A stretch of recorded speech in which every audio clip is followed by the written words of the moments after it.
Tuliahidiwa asali, sasa tunalishwa shubiri. Unga shilingi 70, leo bei ni ya hatari.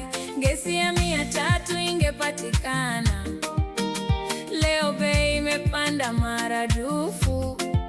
Machozi ya walioamini sasa yanatiririka kama bahari.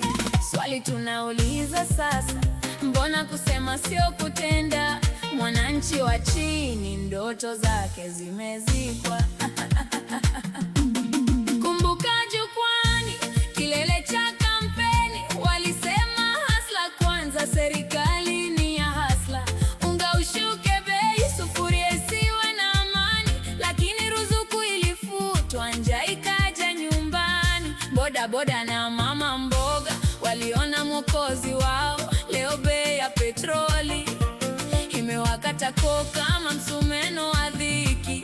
Walipiga kura kwa moyo wakiamini hali tabadilika, sasa wanachemsha maji, chakula kimekuwa ghali. Ulituahidi asali, ukatulisha shubiri, mnyonge atainuliwa, kumbe ni kumpa kaburi. Unga shilingi 70, leo bei ni ya hatari. Machozi ya walioamini sasa inatiririka kama bahari. Swali tunauliza, mbona kusema si kutenda? Mwananchi wa chini ndoto zake zimezikwa. Walisema kodi itashuka, biashara zipate pumzi, lakini finance bill ikaja ikawa kama pigo la mbuzi.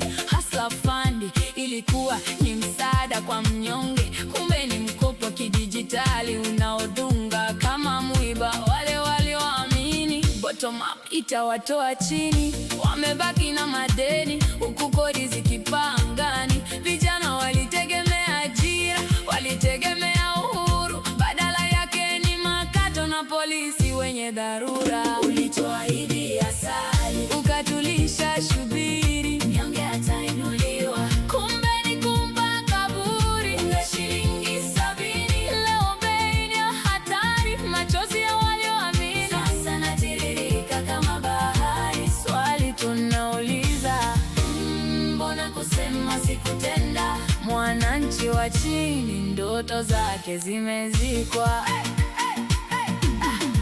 Afya iliahidiwa kama haki, mnyonge apate matibabu. Ukaja na shift mpya, kumbe ni kero na adabu. Wagonjwa na kufa odini, kadi hazina thamani, huku wauguzi wakilia mishahara haiko njiani. Wauguzi waliohitimu wako mtaani wanazunguka, ahadi za ajira 10,000 zimekuwa kama ndoto ya kukurupuka. Hospitali hazina dawa, vifaa vimebaki kuhadithi, Wakenya wamebaki kuzigana wakilaumu uongozi. Ulituahidi asali, ukatulisha shubiri, mnyonge atainuliwa, kumbe ni kumpa kaburi. Unga shilingi 70, leo bei ni ya hatari. Machozi ya walioamini sasa yanatiririka kama bahari. Swali tunauliza, mbona kusema si kutenda?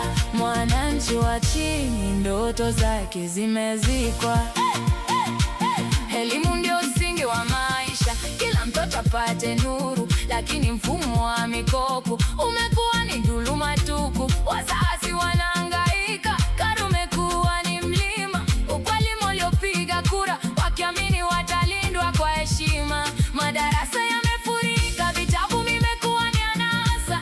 Wale walioitwa hustlers sasa watoto wao wanateseka hasa. Ulisema hakuna wanafunzi atakayebaki nyuma kwa ufukara, leo hii elimu imekuwa biashara. Mnyonge hana pa kupata ishara.